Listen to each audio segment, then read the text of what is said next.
സ്വാഭാവികമായിട്ട് മുൻ M P എന്നുള്ള നിലയിലാണല്ലോ ഞാൻ ഒരു മുൻ എം പി ആണല്ലോ. മുൻ എം പി എന്നുള്ള നിലയിൽ എന്നോട് സ്റ്റേജ് വേദിയിൽ ഇരിക്കാൻ വേണ്ടി ആവശ്യപ്പെട്ട് ഞാൻ കയറിയിരുന്നു. അത്രയേ ഉള്ളൂ. സാധാരണ നടക്കുന്നതാണ്. ഇത്തരത്തിലുള്ള ഏത് പരിപാടിയിലും ഇപ്പോൾ നിങ്ങൾ തന്നെ ശ്രദ്ധിച്ചിട്ടുണ്ടാവും. ഇപ്പം മന്ത്രിമാരും മുഖ്യമന്ത്രിയൊക്കെ പങ്കെടുക്കുന്ന ഒരു പരിപാടിയിൽ മുൻ എം പിമാർ ആരെങ്കിലും അവിടെ വന്നു കഴിഞ്ഞാൽ അവരെ വിളിച്ച് വേദിയിലിരുത്തുക എന്നുള്ളത് സാധാരണ ചെയ്യുന്നൊരു കാര്യമാണ്.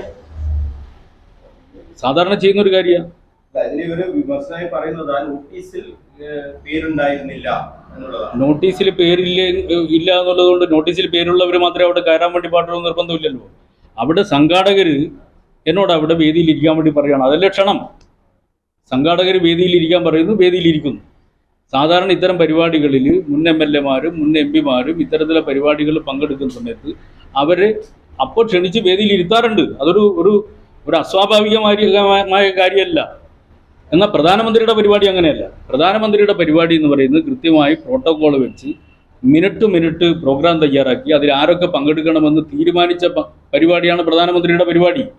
മുൻകൂട്ടി തീരുമാനിക്കുന്നതാണ്. ആ മുൻകൂട്ടി തീരുമാനിക്കുന്ന പരിപാടിയിൽ ഒരു പാർട്ടിയുടെ സംസ്ഥാന അധ്യക്ഷനെ മുൻ മന്ത്രിയാണ് എന്ന് പറഞ്ഞുകൊണ്ട് പങ്കെടുപ്പിക്കുക.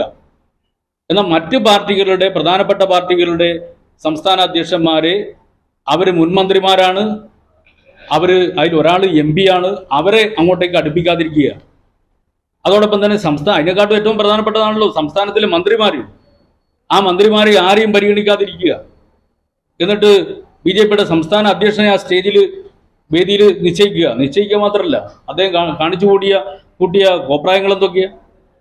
പരിപാടി തുടങ്ങുന്നതിന് മുമ്പേ വേദിയിൽ കയറിയിരുന്നിട്ട് താനാണ് ഇതിൻ്റെയൊക്കെ ആള് പ്രായോജകൻ എന്ന് കാണിക്കുന്ന വിധത്തിൽ ഇദ്ദേഹം കേരളത്തിൽ അധികമുള്ള ആളല്ല. കേരളം എന്താണെന്ന് അദ്ദേഹത്തിന് അറിയില്ല.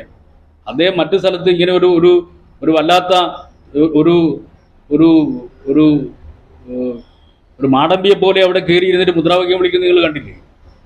അതൊന്നും കേരളം സമ്മതിച്ചിട്ടില്ല. കേരളം എന്താണെന്ന് അദ്ദേഹത്തിന് മനസ്സിലായിട്ടില്ല. അങ്ങനെ കയറി മുദ്രാവാക്യം വിളിച്ച് സ്വയം നാണം കെട്ട ഒരു പാർട്ടിയെ രക്ഷപ്പെടുത്താൻ വേണ്ടി വെള്ള പൂശാൻ വേണ്ടിയിട്ട് ഇങ്ങനെ കോൺഗ്രസ് ബുദ്ധിമുട്ടരുത് എന്ന് മാത്രമേ എനിക്ക് പറയാം.